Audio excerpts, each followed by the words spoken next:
یہ بتائیں کہ یہ نعت ہے کہ دھمکی ہے؟ آپ تو اگلے بندے کو جناب گالیاں دے رہے ہیں، منکر میرے سامنے ہے، میں یہ کر دوں گا وہ کر دوں گا۔ یہ ہے بابوں کی قبر چاٹوں کی اور بابوں کی صحبت کا اثر۔ جب آپ قبروں کے پجاری ہوں گے نا تو پھر یہی کچھ بنتا ہے، اور جب سامنا ہوا جناب تو پھر اس کی پینڈ دیکھیں کیسے گیلی ہو گئی ہے، بھاگ رہا ہے وہاں سے، جان چھڑوا رہا ہے، اس کے سوالوں کے جواب ہی نہیں دے رہا۔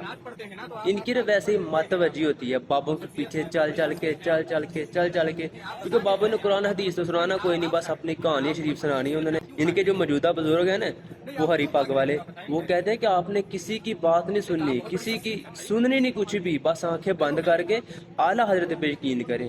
کون اعلیٰ حضرت؟ جن کی اپنی کتاب میں اتنی بڑی بونکی ہیں کہ آپ اگر وہ پڑھیں تو آپ کانوں کو ہاتھ لگائیں گے۔ یہ اپنے بابے کو اعلیٰ حضرت کہتے ہیں، جبکہ تمام نبی رسولوں پیغمبروں کو، اہل بیت کو، صحابہ کو، خلفائے راشدین کو یہ حضرت بولیں گے، یعنی کہ اپنے بابے کو ان سے بھی بڑھا دیا ہوا ہے۔